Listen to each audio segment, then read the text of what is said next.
ಅಜ್ಜ ಯಾಕೆ ತಂದ್ಯಾ ಬನ್ನಿ ನಮ್ಮ ಜ್ಯೋತಿ ತಗೊಳ್ಳಿ. ಹಾಯ್, ಎಲ್ಲರಿಗೂ ನಮಸ್ಕಾರ. ಇವತ್ತಿನ ಮಿನಿ ವ್ಲಾಗ್ಗೆ ಸ್ವಾಗತ. ಜೀವನವೆಲ್ಲ ಬೇರೊಬ್ಬರ ಉದ್ಧಾರಕ್ಕೆ ದುಡಿತಾ ನಮ್ಮ ಜೀವ ಮತ್ತು ಜೀವನವನ್ನು ಮುಡಿಪಿಟ್ಟು ಫ್ಯಾಮಿಲಿಯನ್ನು ಬಿಟ್ಟು ನಮ್ಮಲ್ಲಿರುವಂಥ ಕೌಶಲ್ಯ ಮತ್ತು ಸಾಮರ್ಥ್ಯವನ್ನು ಬೇರೆಲ್ಲೋ ಖರ್ಚು ಮಾಡ್ತಾ ಸಮಯ ವ್ಯರ್ಥ ಮಾಡುವ ಬದಲಿಗೆ ನಮ್ಮದೇ ಆದ ಒಂದು ಸ್ವಂತ ಬಿಸ್ನೆಸ್ಸನ್ನು ಪ್ರಾರಂಭಿಸಬೇಕು ಅಂತ ಅಂದ್ಕೊಂಡಾಗ ಪ್ರಾರಂಭವಾಗಿದ್ದೇ ಈ ಒಂದು ರೊಟ್ಟಿ ಬಿಸ್ನೆಸ್. ಸೊ ಇವತ್ತು ನಮ್ಮ ಮನೆಯಲ್ಲಿ ಬಿಸಿ ಜೋಳದ ರೊಟ್ಟಿಯ ಜೊತೆಗೆ ಒಂದೊಳ್ಳೆ ಕಾಂಬಿನೇಷನ್ ಆಗಿ ಹೀರೆಕಾಯಿ ಪಲ್ಯ ಮಾಡ್ತಾ ಇದ್ದೀನಿ. ಸೊ ಹಸಿಮೆಣಸಿನಕಾಯಿಯೊಂದಿಗೆ ಒಗ್ಗರಣೆ ಕೊಟ್ಟು ಹುರಿದು ಪುಡಿ ಮಾಡಿದಂಥ ಶೇಂಗಾ ಪುಡಿಯನ್ನು ಇದರಲ್ಲಿ ಬೆರೆಸಿ ಮಾಡಿದ ಈ ಒಂದು ಹೀರೆಕಾಯಿ ಪಲ್ಯ ತುಂಬಾ ರುಚಿಕರವಾಗುತ್ತೆ. ಸೊ ಅಷ್ಟರಲ್ಲಿ ಇವತ್ತು ರೊಟ್ಟಿ ಮಾಡೋದಕ್ಕೆ ಶುರು ಮಾಡಿಕೊಂಡ್ವಿ. ನಾವು ಬೆಳಗ್ಗೆ 8 ಗಂಟೆಗೆ ಶುರು ಮಾಡಿದರೆ ಸಂಜೆ 5, 6, ಕೆಲವೊಮ್ಮೆ 7 ಗಂಟೆವರೆಗೂ ಕೂಡ ರೊಟ್ಟಿ ಮಾಡ್ತಾ ಇರ್ತೀವಿ. ಇನ್ನು ಜೋಳದ ರೊಟ್ಟಿಯಲ್ಲಿ ನಾರಿನಾಂಶ ಹೆಚ್ಚಾಗಿರುವುದರಿಂದ ಇದು ಜೀರ್ಣಕ್ರಿಯೆಗೆ ಒಳ್ಳೆಯದು. ಹಾಗೆ ದೇಹದಲ್ಲಿರುವಂಥ ಸಕ್ಕರೆ ಅಂಶವನ್ನು ನಿಯಂತ್ರಣದಲ್ಲಿಟ್ಟು ಕೊಲೆಸ್ಟ್ರಾಲನ್ನು ಕಡಿಮೆ ಮಾಡುತ್ತದೆ. ಹಾಗೆ ಪ್ರತಿನಿತ್ಯ ಜೋಳದ ರೊಟ್ಟಿ ತಿನ್ನುವುದರಿಂದ ದೇಹದಲ್ಲಿ ರೋಗ ನಿರೋಧಕ ಶಕ್ತಿ ಹೆಚ್ಚುತ್ತದೆ. ಜೀರ್ಣಕ್ರಿಯೆ ಚೆನ್ನಾಗಿ ಆಗುವುದರಿಂದ ಕಿಡ್ನಿ ಮತ್ತು ಲಿವರ್ನ ಆರೋಗ್ಯಕ್ಕೆ ಇದು ತುಂಬಾ ಒಳ್ಳೆಯದು.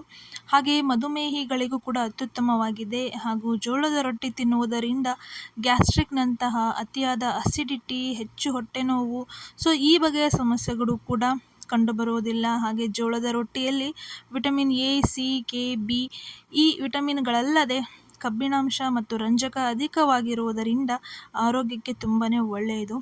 ಇನ್ನು ಜೋಳದ ರೊಟ್ಟಿ ಸವಿಯುವಲ್ಲಿ ಶೇಂಗಾ ಬೀಜದ ಚಟ್ನಿ ಪುಡಿ, ಹಾಗೆ ತುಪ್ಪ, ಇನ್ನು ತರಕಾರಿ ಪಲ್ಯ ಮತ್ತು ಇತರೆ ಬೇಳೆಕಾಳುಗಳನ್ನು ನಾವು ಪಲ್ಯವಾಗಿ ಬಳಸುವುದರಿಂದ ಅದರಲ್ಲಿರುವಂತಹ ಎಲ್ಲ ಪೋಷಕಾಂಶಗಳು ನಮ್ಮ ದೇಹಕ್ಕೆ ಸೇರುತ್ತೆ.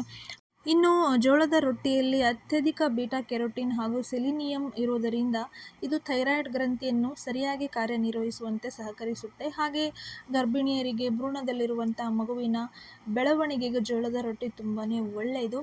ಇನ್ನು ನಮ್ಮಲ್ಲಿ ಜೋಳದ ರೊಟ್ಟಿ ಅಷ್ಟೇ ಅಲ್ಲದೆ ಸಜ್ಜೆ ರೊಟ್ಟಿ ಕೂಡ ನಾವು ಮಾಡ್ತಾ ಇದ್ದೀವಿ. ಹಾಗೆ ಇನ್ನು ಮುಂದೆ ರಾಗಿ ರೊಟ್ಟಿಯನ್ನು ಮಾಡುವ ಒಂದು ಉದ್ದೇಶದಲ್ಲಿದ್ದೇವೆ. ಸೊ ಇಷ್ಟೆಲ್ಲ ಒಳ್ಳೆಯ ಅನುಕೂಲ ಇರುವಂಥ ಈ ಆಹಾರವನ್ನು ನಿಮ್ಮ ದಿನನಿತ್ಯದ ಆಹಾರ ಪದ್ಧತಿಯಲ್ಲಿ ಇರಿಸಿ ಆರೋಗ್ಯವನ್ನು ಹೆಚ್ಚಿಸಿ ಅಂತ ನಾನು ಕೇಳ್ಕೊಳ್ತೀನಿ. ಹಾಗೆ ನೀವು ಇದ್ದಲ್ಲಿಗೆ ನಾವು ನಮ್ಮ ರೊಟ್ಟಿಯನ್ನು ತಲುಪಿಸ್ತೇವೆ. ಸೊ ನಿಮಗೆ ರೊಟ್ಟಿ ಬೇಕಾಗಿದ್ದಲ್ಲಿ ನಮ್ಮನ್ನು ಸಂಪರ್ಕಿಸಬಹುದು. ಹಾಗೆ ಈ ಒಂದು ವಿಡಿಯೋ ನಿಮಗೆ ಇಷ್ಟ ಆಗಿದ್ದರೆ ಲೈಕ್ ಮಾಡೋದನ್ನು ಮರಿಬೇಡಿ. ಹಾಗೆ ಚಾನಲ್ನ ಸಬ್ಸ್ಕ್ರೈಬ್ ಮಾಡಿ, ಎಲ್ರಿಗೂ ಶೇರ್ ಮಾಡಿ, ಫಾಲೋ ಮಾಡಿ. ಸೊ ನಿಮ್ಮ ಅನಿಸಿಕೆಗಳನ್ನು ಕಮೆಂಟ್ ಕೂಡ ಮಾಡ್ಬೋದು. ಸೊ ಯಾರಿಗೆಲ್ಲ ರೊಟ್ಟಿ ಇಷ್ಟ, ಹಾಗೆ ಯಾರೆಲ್ಲ ರೊಟ್ಟಿ ಮಾಡೋದಕ್ಕೆ ಬರುತ್ತೆ, ಸೊ ಯಾರಿಗೆಲ್ಲ ಬೇಕು, ಸೊ ನೀವು ಕೂಡ ಕಮೆಂಟ್ ಮಾಡ್ಬೋದು. ಸೊ ಈ ಥರ ಇರುತ್ತೆ ನಮ್ಮ ರೊಟ್ಟಿ, ನೀವು ನೋಡ್ಬೋದು ಎಷ್ಟು ಚೆನ್ನಾಗಿ ಬೇಯಿಸಿದ್ದೀವಿ ಅಂಥೇಳಿ. ಸೊ ನಾವು ಯಾವ ಥರ ಬೇಯಿಸ್ತೀವಿ ಅದ್ರ ಮೇಲೆ ರೊಟ್ಟಿ ಚೆನ್ನಾಗಿ ಬರುತ್ತೆ, ಹಾಗೆ ಟೇಸ್ಟ್ ಕೂಡ ಬರುತ್ತೆ. ಇನ್ನು ಸಜ್ಜಿ ರೊಟ್ಟಿ ಯಾವ ಥರ ಇರುತ್ತೆ ಅಂತ ನೀವು ನೋಡೋದಾದರೆ, ಸೊ ಇದೇ ಸಜ್ಜಿ ರೊಟ್ಟಿ. ಈ ಸಲ ಸಂಕ್ರಾಂತಿ ಹಬ್ಬದಕ್ಕೆ ನಾವು ಶುರು ಮಾಡ್ಕೊಂಡಿದ್ವಿ. ಸೊ ಈ ಒಂದು ರೊಟ್ಟಿ ಜೊತೆಯಲ್ಲಿ ನಾವು ಎಳ್ಳನ್ನು ಕೂಡ ಬಳಸಿ ಮಾಡಿದ್ದೀವಿ. ಈ ಒಂದು ರೊಟ್ಟಿ ಜೊತೆಗೆ ಸ್ವಲ್ಪ ಅರಿಶಿಣ, ಉಪ್ಪು ಮತ್ತು ಎಳ್ಳು, ಸೊ ಈ ಮೂರನ್ನು ಹಾಕಿ ನಾವು ಸಜ್ಜಿ ರೊಟ್ಟಿಯನ್ನು ಮಾಡಿರುವಂಥದ್ದು. ಸೊ ಇಷ್ಟ ಆದರೆ like, share and please comment ಮಾಡೋದನ್ನು ಮರಿಬೇಡಿ. ನಮ್ಮಲ್ಲಿ ಬಿಸಿ ಮತ್ತು ಖಡಕ್ ರೊಟ್ಟಿ ಎರಡೂ ಸಿಗುತ್ತೆ. ಸೊ ಈ ಮೇಲೆ ಕಾಣಿಸ್ತಾ ಇರುವಂಥ ನಂಬರಿಗೆ ಕಾಲ್ ಮಾಡಿ ರೊಟ್ಟಿ ಬೇಕಾದಲ್ಲಿ ನಮ್ಮನ್ನು ಸಂಪರ್ಕಿಸಿ. ಧನ್ಯವಾದಗಳು.